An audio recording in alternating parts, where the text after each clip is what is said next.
Hey guys, so pretty much this is what I'm doing. I'm going to talk about the new Gen 7 Final Evolution leaks today. Now, I don't do this is not my thing. I don't talk about leaks, I talk about the actual confirmed information because, in all honesty, there's no real point in having leaks because you're just overhyping something that could probably be turning out to be true. So, as I said, these are the Gen 7 Final Evolutions, so with that being said, I'm just going to go ahead and jump right into it. First of all, I'll say this much. These leaks, I don't really care how much information that you guys decide to dig up on or whatever have you, but what bothers me is that a lot of people don't tend to realize that a lot of leaks that we've gotten for Pokemon in the last, I would say, since Black and White 2, well, since I started, paying attention to leaks and shit, I honestly am not really that particular, but I honestly don't like leaks, which is exactly why I only follow behind the official information. So aside from that leak about that concept art leak which featured these evolutions, I'm not actually going to talk about that. I'm specifically talking about the designs themselves. Now, in all honesty, although these Pokemon look pretty legit, I mean, I know these are deviant artwork and they're not, 100% confirmed. But for the fact that I'm taking this from the look I had from watching Pokemon X and Y, and when their reveal came out, the only reason I'm specifically saying that is because even though there were exactly like less than 70 Pokemon in X and Y, for the fact that there are rumors that we're going to get more than 128 other more Pokemon or whatever have you, I'm not interested in it. So I'm going to start with Rowlett's evolution. Now, Rowlett's evolution exactly means that it attacks with swiftness, meaning that you can't hear it coming.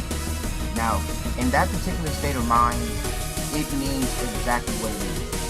It specifically means that there's a possibility that Rowlett's going to turn out to be a freaking, like, owl ninja or something like that. Because, think about it like this. It says that it can attack so swiftly that it can't be heard. So, I mean, the whole Robin Hood thing, that doesn't even follow suit with it. That's just idiotic if you even think that is even possibly right, And for the fact that the design looks decent, like the design looks pretty decent. But for the fact that if there's supposed to be 128 more Pokemon and there's already been almost 50 Pokemon revealed since, like, I want to say April, mostly? I want to say April. I don't think that Nintendo's that stupid enough to try this again. And when I say again, I mean reveal every Pokemon on the list and then decide to reveal little by little pieces of information for the game's features itself like it did with X and Y. Now, I really am not, I'm not saying that Sun and Moon is going to be exactly like the designs are saying they are. I'm not saying the designs are say they are either. Because there's a chance that if these are fake, I know a lot of you are going to be pretty pissed off. Like when that lizard, that water lizard, that grass goat, and that fire bear fakemon went up, and everybody was thinking like, oh shit, that's real. And it just turned out to be deviant artists who worked together and made a very believable Coral skin, And for the fact that we're just getting Pokemon left and right, it's impressive, mind you. It's amazing that even after 20 years of Pokemon, we're getting another generation. Because think about it like this: X and Y was a good series.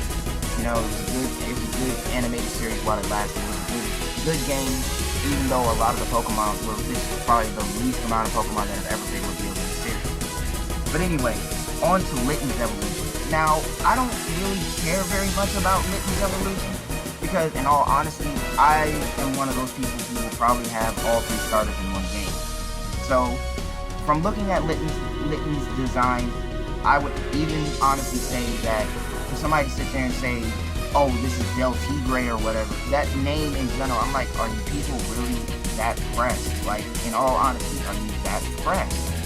Like, I would just like for people to realize a couple things. One of them being that, let's be realistic here, people. We're not stupid enough to actually believe that, some of the information that we get are, real. But anyway, more to the point.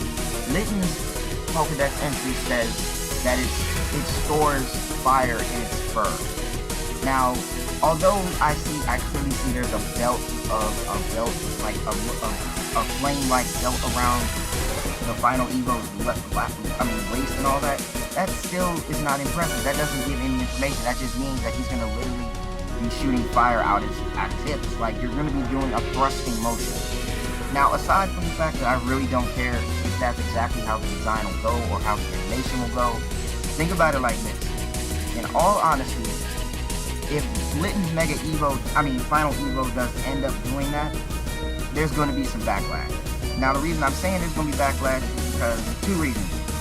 One, no Pokemon in human history will actually fully go on into making a thrusting motion for that.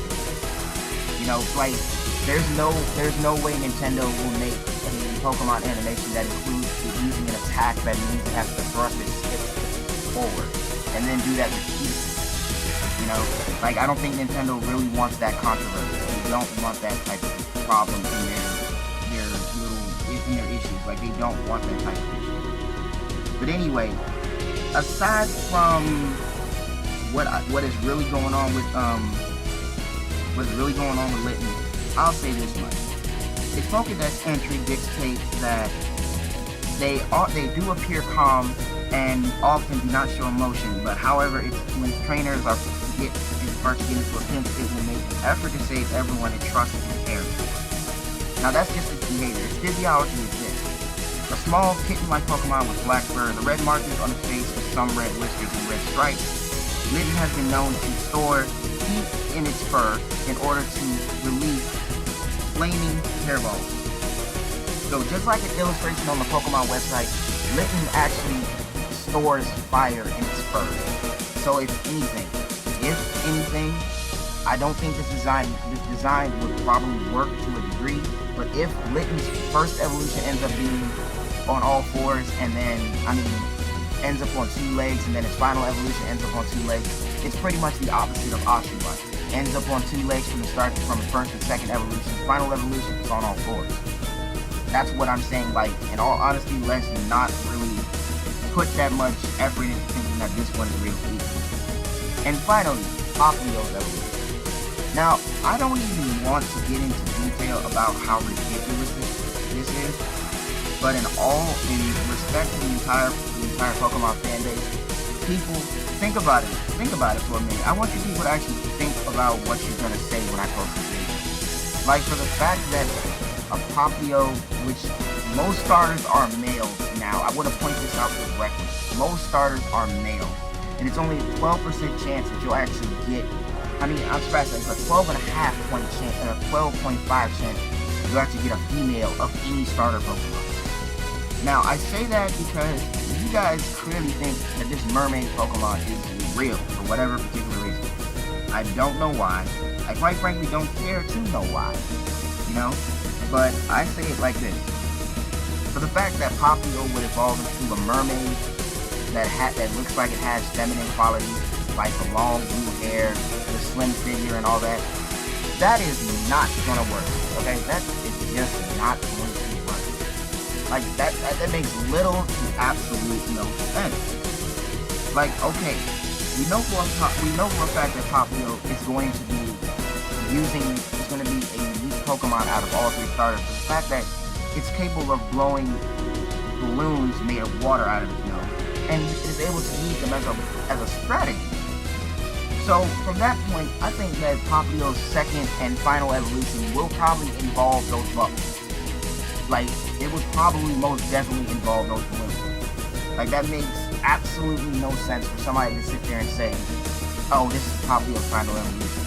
I'm like, okay, so you're telling, in all honesty, the only way that would actually work, if at all, would be probably because that Poplio would probably be the first all-female Pokemon.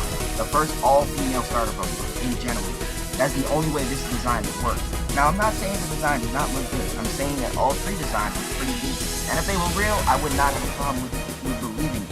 But for the fact that this is all typically your fanboy bullshit, I don't even want to go too much into consideration with how much jackassery is being put together here.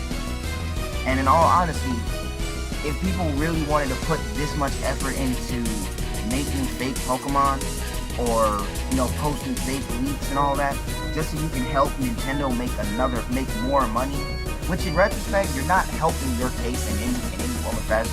You're actually just helping excuse me, you're just helping Nintendo gain notoriety and gain more anticipation for Sun and Moon when it comes out in November. So I honestly don't see the point of making a fake Pokemon and make it seem real. So just because you want to put your Sugimori styles together just so you can make something like this. Now, like I said, if anything, if he's real, I'm most guaranteeing that Papio's final Evo will be a Water and Fairy type.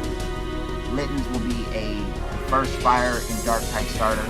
And for whatever reason, I believe that Rowlett's final Evo will be in between Grass and Flying or Grass and Dark. So, that's my opinion. But thank you guys for watching. I'll see you guys next time.